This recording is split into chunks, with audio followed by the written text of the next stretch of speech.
By the new millennium, snowboarding had established itself as a serious competitive sport with mass media attention. Riders were making a good living from sponsorship and prize money, and where other sports would stagnate, one man made sure this didn't happen with snowboarding. Terje just doesn't like being bored. Terje is always looking to provoke a situation to try and evoke it into something new and fresh and dynamic. And if he feels something stagnating or it's becoming status quo, he'll press the button.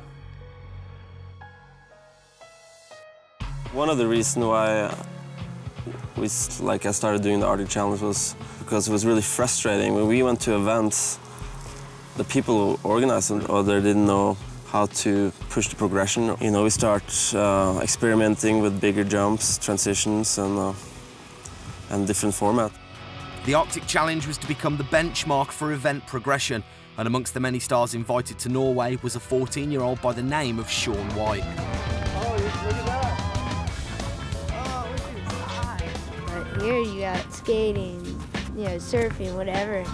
Like whatever you want to do, so it's pretty nice to have that option. Go snowboarding all day and then come home and skate and have a great time. Shaun White here, just showing us how incredibly good he is for his age. Yeah! What do you want to do?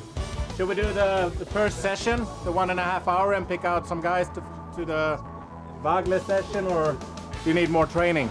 Everybody should just ride the whole time. Just keep everybody together and just jam.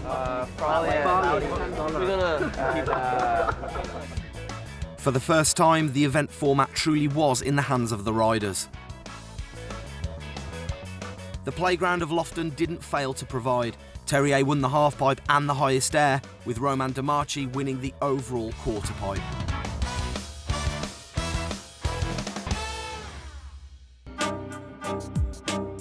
The 2001 US Open gave rise to the likes of Ross Powers and Andy Finch, but it was Danny Cass who took the halfpipe win.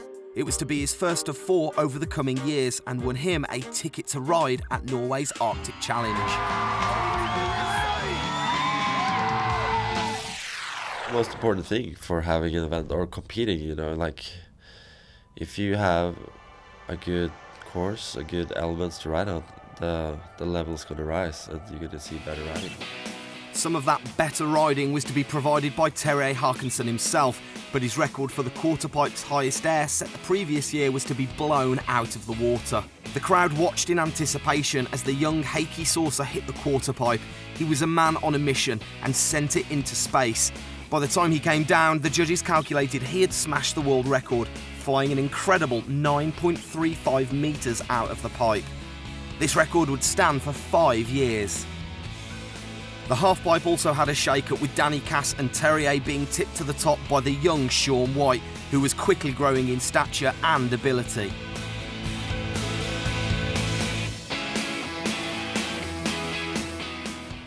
Just seeing him from 2 months ago till the end of the season, he just, you know, his amplitude got a lot bigger, and you know, his trick's really solid. It's good to see.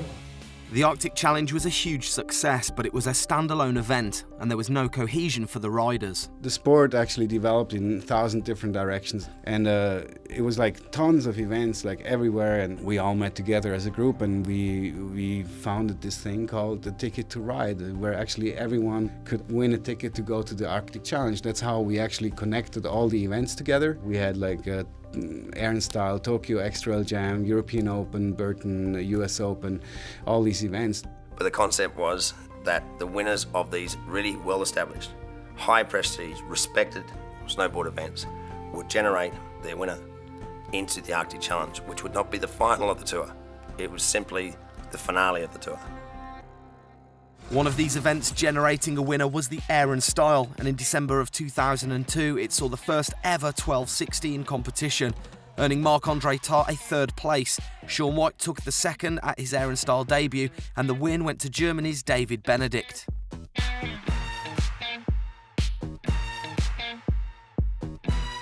In 2003, the SB Jam was held with the New Year's celebrations in Davos, Switzerland, and another Californian was making a name for himself. Enter Andy Finch.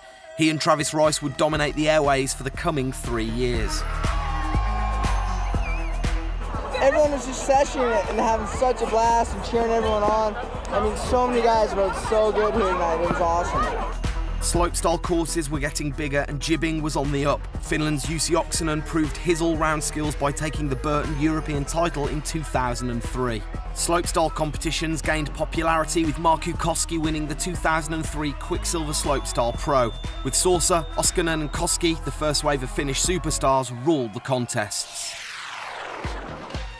Massive crowds turned up in Stratton Mountain to see the still young Shaun White win the US Open slopestyle, and Travis Rice proved his all-round skills to win the first US Open Rail Jam.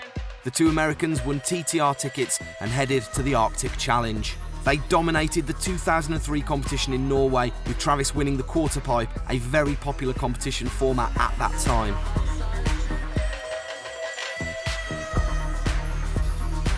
And Shaun White did what he did best and still does, win.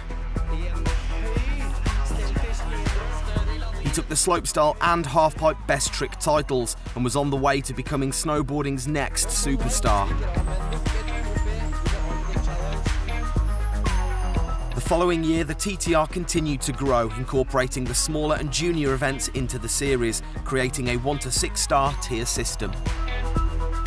Collectively, it became a tour, and it created a thread for a kid to dream of becoming a Tier 1 athlete all the way. They could find their way all the way to becoming a world champion or a world tour champion. That's what the TTR created. It's something to go towards instead of having just like random contests here and there. It's something to look forward to over the years, you know, building up your points and getting invited to certain contests that you would never make it to. World Tour champions, double corks, triple corks, the future and beyond, all coming up in the final episode.